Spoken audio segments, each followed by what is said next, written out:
Há histórias que valem a pena ser contadas, segredos que merecem ser revelados, realidades escondidas que têm de ser denunciadas. As histórias que se seguem têm esse intuito. Dão a conhecer 3 protagonistas, funcionários do Ministério dos Negócios Estrangeiros de Portugal, que em nada honram a função que desempenham ou o país que representam. Luís Ferreira dos Santos, Paulo Chaves e Adelino Vera Cruz Pinto. 3 altos funcionários do Estado, exemplos de quem sobrepõe a ganância e os interesses próprios ao bem público. Mas esta é apenas a ponta do iceberg. Luís Ferreira dos Santos, é por ele que começamos. Técnico superior do Protocolo de Estado. É funcionário do Ministério dos Negócios Estrangeiros há mais de 20 anos. Ganha cerca de 1.600 euros por mês. À margem do sistema, recebe muito mais. É o funcionário do Ministério dos Negócios Estrangeiros com mais condecorações. A mais polémica foi a que recebeu no último dia do mandato presidencial de Jorge Sampaio, numa cerimónia rodeada de secretismo devido às circunstâncias pouco claras em que a atribuição foi decidida. Luís Ferreira dos Santos é o atual responsável pelas visitas de Estado do Primeiro-Ministro e do Presidente da República. É a ele que cabe decidir quais os empresários que integram a comitiva presidencial ou do chefe do governo a quando das visitas oficiais. Manda ao protocolo que este responsável viaje uma semana antes até ao destino para preparar as visitas de Estado. Mas Ferreira dos Santos prefere viajar 2 semanas antes. O intuito é encetar contactos e fechar negócios para os empresários portugueses, função que desempenha com dedicação a troco de milhares de euros.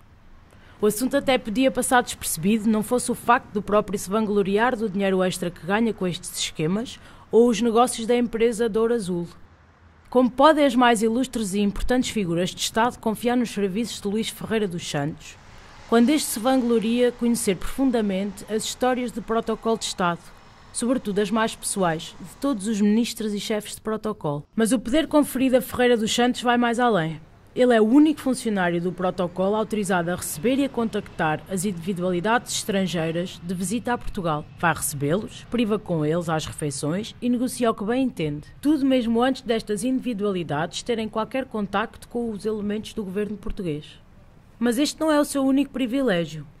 Luís Ferreira dos Santos possui passaporte diplomático, com direito a mala diplomática, mas não é diplomata. É ele quem decide ou influencia sobre quem tem direito a constar do livro do corpo diplomático para além das embaixadas.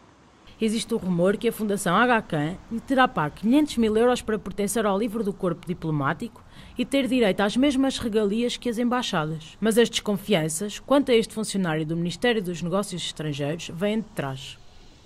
No seu registro académico consta o 9º ano de escolaridade, que frequentou em Moçambique e que nunca chegou a terminar. Ainda assim, milagrosamente, Luís Ferreira dos Santos ostenta um diploma universitário datado dos anos 90 da Universidade Católica Portuguesa.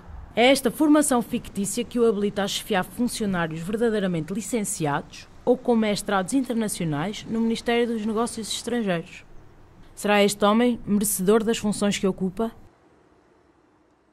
Paulo Chaves é outro protagonista com muitas histórias por revelar. Diplomata de profissão, é neste momento cônsul-embaixador da Embaixada Portuguesa em Tóquio, estando colocado na Embaixada em Nova Delhi, na Índia. No passado, chegou a ser diretor cerimonial no Ministério dos Negócios Estrangeiros. Foi no exercício desta função que usou e abusou dos poderes que lhe foram confiados. É conhecido por todos como Manholas. Por que será?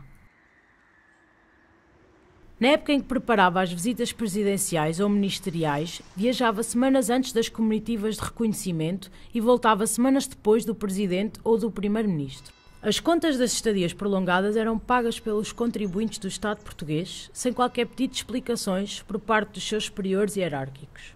Acresce o facto que Paulo Chaves viajava sempre sozinho, alegando a incompetência dos nomeados pelos gabinetes dos ministros ou do Presidente da República para o acompanharem. A sua veia racista levou-o a afastar também todos os funcionários de origem africana do Ministério, abrindo espaço para colocar muitos amigos.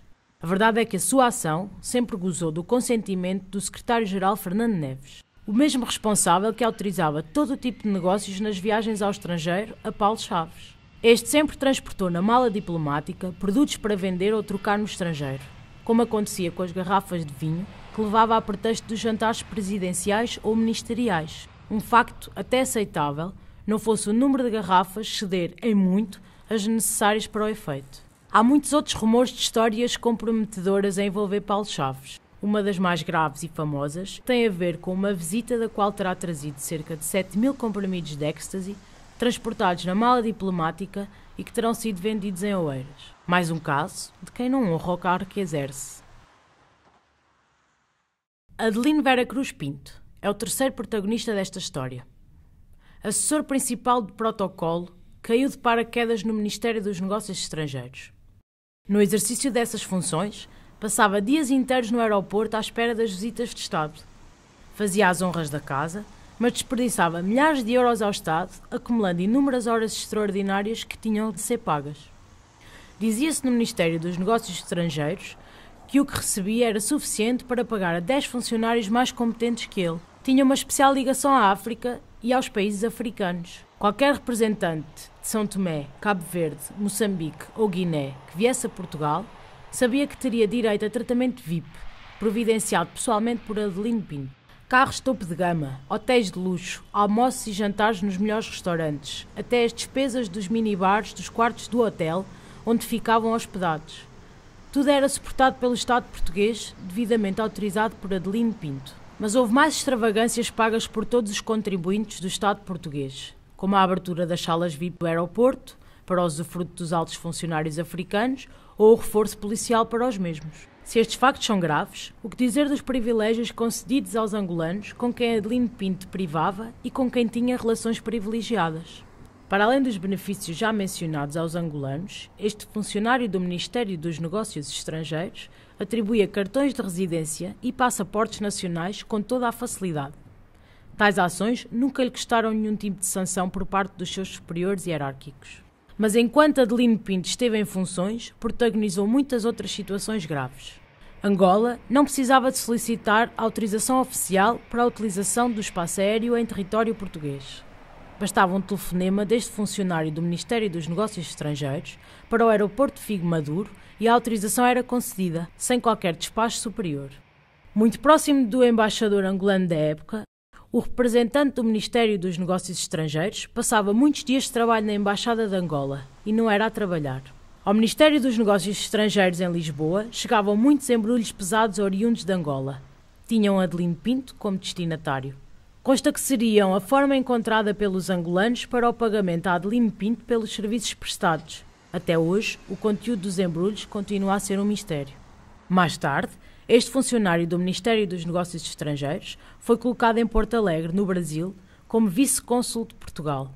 O intuito era proteger os maçons portugueses fortemente instalados nessa região. Acabou por ser afastado do cargo, suspeito de ter desviado milhões de euros da Diocese de Porto Alegre. Foi acusado de ter gasto dinheiro em spas, hotéis, restaurantes e lojas de informática. Mas Adelino Pinto teve um fim de carreira trágico. Acabou expulso do Ministério e do Corpo Diplomático. Terminou sozinho, sem qualquer tipo de apoio dos seus pares. 3 protagonistas. 3 histórias que mostram o estado miserável em que se encontra o Ministério dos Negócios Estrangeiros português. Mas há mais. Muito mais. A seu tempo, muitos outros serão desmascarados.